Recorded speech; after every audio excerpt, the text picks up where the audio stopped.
Alright, this is video reflection for January the 22nd, 2026. I'm filming this in the laundry room because it's like 2 in the morning. I don't want to wake anyone. Why am I up at this time? Well, long story short, I got sidetracked and I kind of indulged in media. Now, do I regret that decision? No, because it's like, all the alcoholics saying, sweet liquor eases the pain. Sweet media eases the pain. So, yeah, I don't have any regrets. A part of me kind of feels that it's necessary, right? Because the thing with media, especially, not media, but literature, movies, the thing with stories is that it helps you experience a story outside of your own life. And when your own life is staring at a notebook and your experimental setup for 10 hours, then you kind of want to delve into those other stories. You get what I'm saying? Because it's kind of mundane and boring and understimulating. Right? Anyway, so yeah, I watched a couple wet mangas, and I'm proud of it. What are you gonna do? Well, future Jasper's probably gonna look at this and be disappointed, but honestly, I don't care. You have no idea. Is it that bad? No, it's not that bad. It's just the stories help, I also saw this web manga, in the past where stories have value, so stories grant the holder power. I don't know how that works exactly, but it's some kind of currency. But I thought that was a really cool idea because, in a world full of stories, and I think sometimes the most valuable currency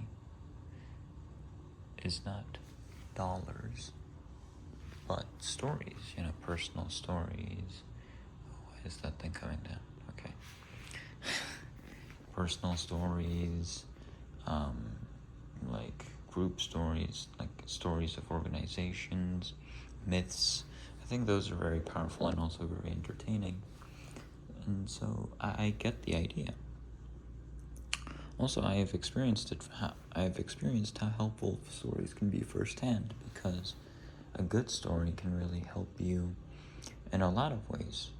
When I was going through Brandon Sanderson's comment section, one of the comments I saw was, I was in an orphanage when I was 17, or not 17, I was in an orphanage for most of my life, and your later books of Wheel of Time helped me get through those tough times. And I understand that, I totally get it. And I think Brandon Sanderson is a great writer, and probably saved multiple lives by writing very harmless and pure fantasy novels, because I really like them. And, they might not have the same adult fiction vibes as Game of Thrones or something else, but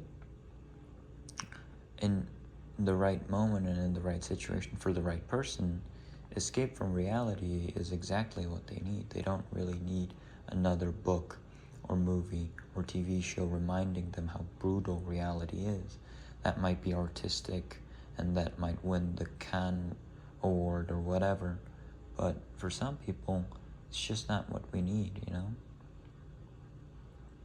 And I kind of get the allure behind anime, although some people, really enjoy gory and hopeless and painful anime. I think I kind of understand that part too, but I also understand people who just seek out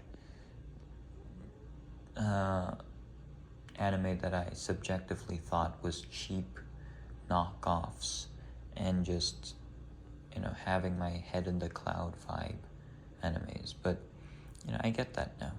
They help you escape from reality. and they say there's no paradise where you've escaped, and that's partially true, but honestly, you don't need paradise, you just need a break sometimes.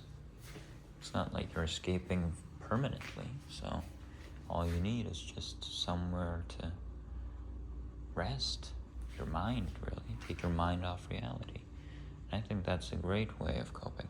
Now, do I plan to make this a habit? Absolutely not. I reminded myself of the power of decisions by working out 1 a.m. in the morning, and now I feel like I'm not going to be able to wake up tomorrow, or I'm going to be mummified. But still, I also but kind of heard, I listened to a ContraPoints video on, envy. And then, so ContraPoints, if you don't know, is like a transgender woman YouTuber. I don't know why I mentioned that. I just was surprised at the fact that she was transgender, because she didn't strike me as such until she mentioned it. But anyway, she's this philosophy YouTuber. I'm actually not sure what she does. I mean, she's a cool person, but so she makes these videos on like opulence, pride. I don't think there was one called pride, but opulence, and the one I watched was envy.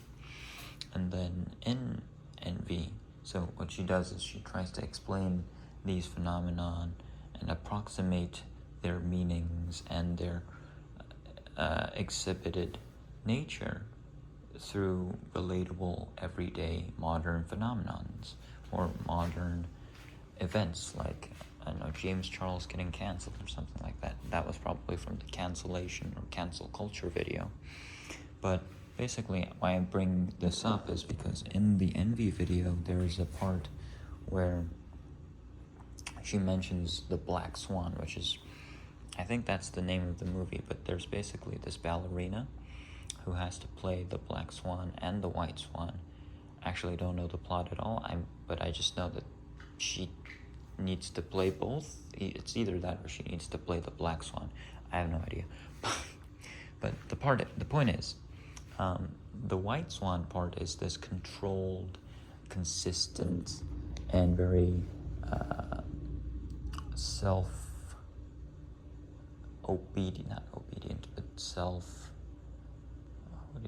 self-improvement, not self-improvement. Oh, self-discipline. So it's a very self-disciplined, consistent, moral side of the ballerina. And so it can, get her through a long day of practice, but it doesn't have the chaotic and disorderly artistic beauty. I think that's coming down here. Oh, thank God. Okay. But it doesn't have the chaotic artistic beauty of the Black Swan. Now, the Black Swan is like the counterpart of the White Swan, and it's basically the chaotic, lustful, disorderly, unpredictable side of that ballerina, which embodies a more raw, untamed, artistic nature of her passion. But I also feel that way, as in, I don't feel like I'm going crazy or want to be a ballerina. There's nothing wrong with that. That's just not me, though. What I do feel is that I also have two sides. One side is the very controlled, consistent, it's just water dripping, self-disciplined side that works out every day, films these video reflections, goes to bed at certain hours, takes no naps, eats all 3 meals, and focuses on what I need to do. And that side's good and very productive, but it's also very draining, mentally, physically, intellectually. So there's also another side of me that's, more disordered, uncontrolled, and unbridled. So, yeah. And that side likes to watch manga, stay up all night, procrastinate, and all that. So I think really the important part is I find a balance. You might be wondering, why do I need the latter in my life? My answer to that is, well, it's fun. It's very, very liberating. And it's just an enjoyable good time that you need in your life. You can't just be cold, sober,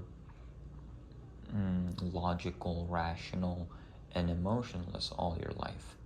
That would make you a sociopath, which is not, there's nothing wrong with being a sociopath, except you can't feel any feelings. And that's basically watching, I don't know, the Avatar movie in monochrome, okay? Yeah, so,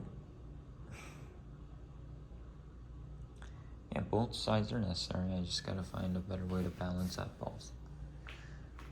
Yeah, so that's about it. Nothing too deep. I'm gonna go back up and now get some rest, because it's gonna be quite a long day tomorrow, and I have a bit to do. Well, I have a lot to do, really. Yeah, so that's about it, and I'll see you guys tomorrow. Bye. Have a lovely day.